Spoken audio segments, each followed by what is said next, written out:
Hi, I'm Menaka Raman-Wilms, and you're listening to The Decibel from the Globe and Mail.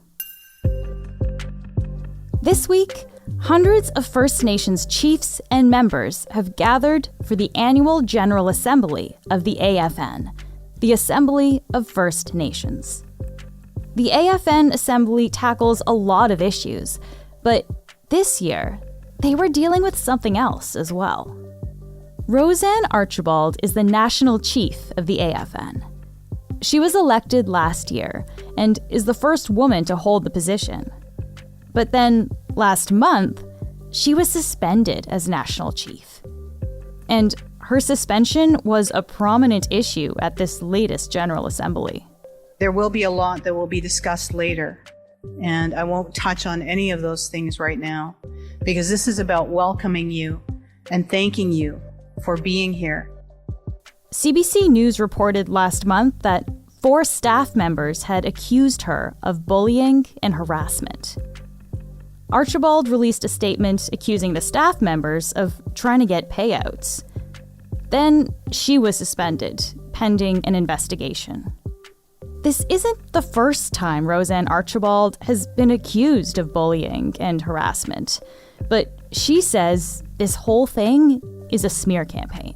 The reason we're here today and the reason I'm giving this speech is because I refused to give $1 million plus to staff and a staff payout. I refused. I knew it was wrong. Archibald is, in turn, accusing the AFN of corruption and trying to silence her. She's calling for a forensic audit, looking into the finances of the AFN. In the end, First Nations leaders voted against the suspension, which means she's still National Chief. But this whole situation threatens to overshadow the work that the AFN is doing. That, I think, is evidence of where the AFN is at the moment, in that it's really ensconced in this political battle between the regional chiefs and the national chief over power. And it's not talking about or not present for the issues of youth, the issues of suicide, the issues of trauma and crisis that are going on in First Nations. Niigaan Sinclair is a professor and acting head of the Department of Indigenous Studies at the University of Manitoba. He's also a columnist with the Winnipeg Free Press. He's here to tell us about the work the AFN does, what this moment means for that work, and what role the AFN has and should have in advocating for First Nations people. This is The Decibel.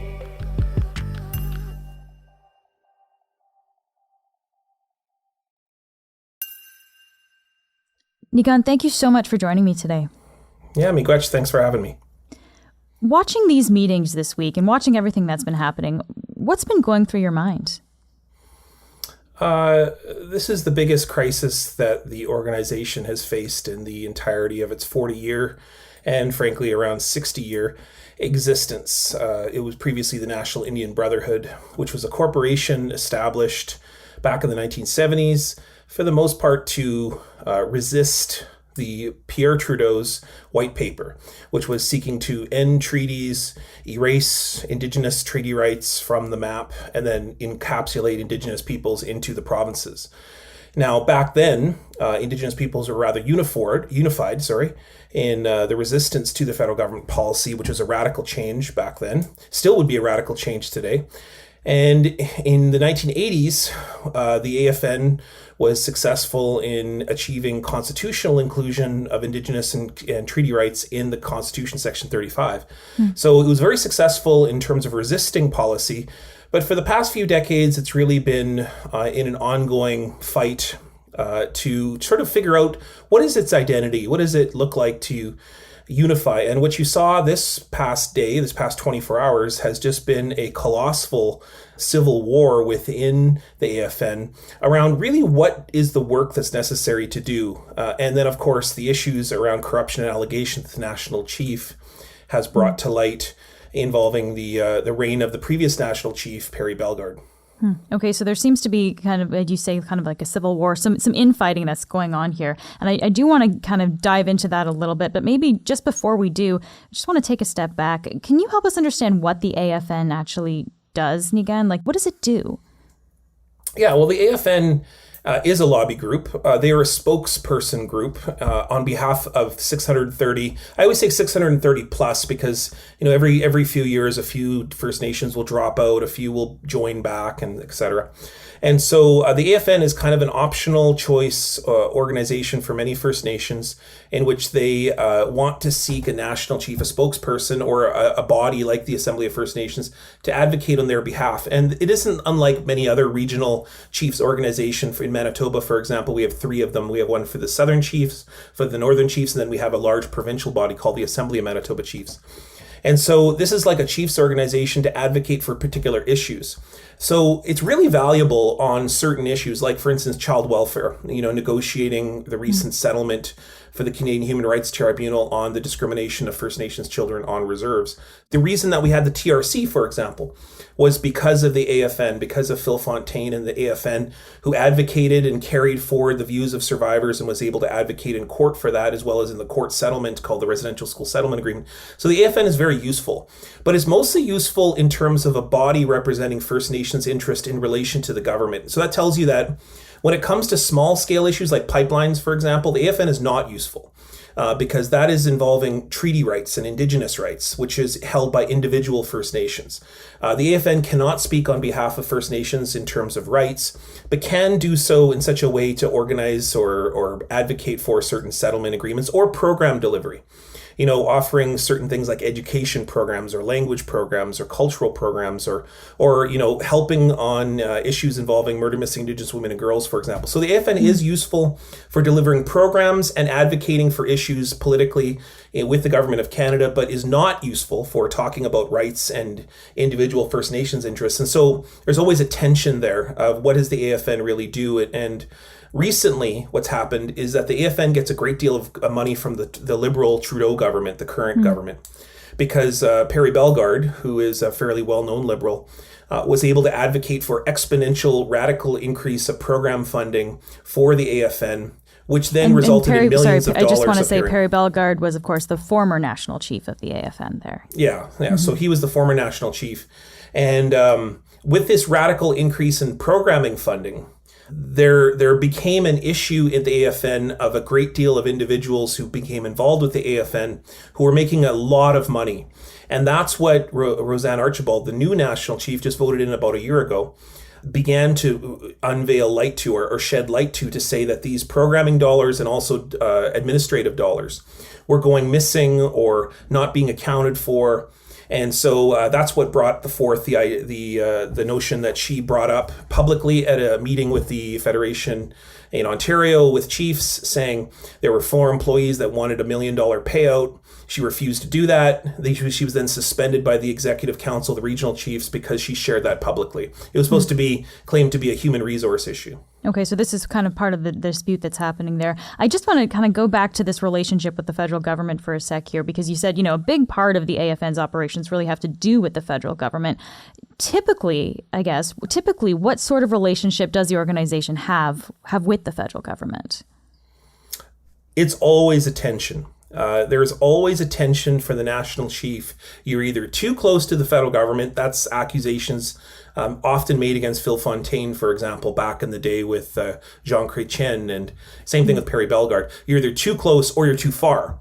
And so in the case of Sean Atleo, under the reign of Stephen Harper just pretended like the national chief didn't exist half the time, didn't even meet with him barely for the duration of Stephen Harper's years in office. What you see then is a radical decrease in program dollars for the AFN, and then, of course, administrative dollars, because the AFN becomes less useful for the chiefs because they have no audience with the federal government. So what can they advocate for? What can they lobby for? You've said in the past that the AFN at this point in time has kind of lost its way a bit. Can you just elaborate? What do you mean by that? On day 2 of the AFN Annual General Assembly meetings in Vancouver, the National Youth Council chairperson spoke, and what she said was very damning for what the AFN has become. What she said is that everybody stayed for the portion on day 1 involving the suspension of the national chief. But then as soon as that meeting or that portion of the meeting was done, there were 2 important conversations. One was around the loss of a young man and the raising of money for that young man, the awareness of the loss of life of a young First Nations boy. And then the second is the discussions around the current emergency situations in Treaty 3 territories involving young Indigenous peoples. And none of the chiefs, or very few of the chiefs, remained for that portion of the meeting. That, I think, is evidence of where the AFN is at the moment, in that it's really ensconced in this political battle between the regional chiefs and the national chief over power.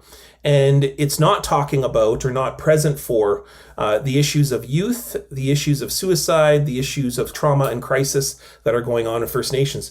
Now, it's hard to make a blanket statement on, there's many chiefs who are spending their entire lives working hard for their communities. Every single chief in this country is dedicated to their community. I don't care who they are. If you are a chief of your community, it's a 24/7 job, harder than any prime minister job. And so it's not that I'm disrespecting what chiefs are doing. I would just say that when the chiefs get together, it seems to be at the moment focused a lot on power control, because I think the AFN doesn't have an identity any longer. It doesn't have an identity in the ways in which it did even the 1990s. In the 1990s, everyone was talking about trying to advocate for residential school survivors, and that led to the TRC. But since the advocacy for the TRC, the AFN's really become a whole litany of issues all at the same time, and really doesn't have a singular issue, because, like I said before, it can't advocate for Aboriginal or Indigenous and treaty rights because it doesn't hold those rights. So that's most of the issues that Indigenous peoples have with Canada, which is trying to fight for their land, fight for their protection of their territories, the caribou, the bears, the water. And then, of course, on top of that, try to rectify this incredible violence and genocide that's taking place, resulting in youth suicide or murder missing Indigenous women and girls. And so the AFN hasn't been able to just capture a particular issue or capture a particular vision. And subsequent AFN national chiefs, Sean Atleo, Perry Bellegarde, RoseAnne Archibald, none of them have been able to get the entirety of the AFN on their side for their vision. Let's come back to RoseAnne Archibald then, since we're talking about her. Several people outside of the meetings were criticizing what they described as kind of a patriarchy within the AFN. She's, of course, the first female national chief that the AFN has had. What role do you think, if any, that sexism is playing in this situation? During the conversation around the continuation or the resolution suggesting that she should be continued to be suspended, there was a young male chief, a young man who came up to speak, and I can't remember his name, but he said and announced to great applause that no male national chief would have been treated this way. Now, we have to remember that there are women who are regional chiefs who led that suspension of RoseAnne Archibald. So this isn't just an issue around a woman-man issue. But what I would say is that there is a long history in the AFN of being very male-dominated. And you just have to look at the numbers for that. 80 to 90% of chiefs and communities are male. Why is that, though? That is because of Canada's historical policies, which have favored males and taken away the rights of females. And that we've had that imposed upon us, even in residential school, where genders were separated and males were favored over females. Even the violence that took place in communities involving a status, that if a woman married a non-Indigenous man, she would lose her rights, absolutely. There is a long history of favoring men over women that Canada has imposed, and we should not be surprised when it appears on the grounds or on the floor of the AFN. The situation that we saw this week at the Annual General Assembly, Niigaan, what do you think this means for the AFN and its credibility on the national stage? Most First Nations people don't care what happens at the AFN. And it's because the AFN doesn't represent everyday First Nations people. They represent chiefs, right? And so the AFN can all day say that they represent First Nations people, but they really don't. They represent chiefs' voices. I would say chiefs who are at those meetings do represent their communities in some measure. So in terms of the credibility of the AFN, it doesn't have a lot of credibility amongst everyday First Nations people, because First Nations people don't participate in the everyday life of the organization or vote for the national chief, or if anything, they might occasionally experience a benefit from a programming dollar or two. I would say that the credibility issue that AFN has is with the chiefs or with the Canadian public. because I think that the Canadian public this week has seen a lot of what they have imagined to be the stereotypes that they've been taught in schools, that Indigenous chiefs are corrupt in some way. And like I hope that I've pointed out on this podcast, that chiefs are not corrupt. There is the occasional corrupt chief, but chiefs are not corrupt. They're often under-resourced and have challenges with human resources. They have challenges with exponential amount of demands and a lack of resources.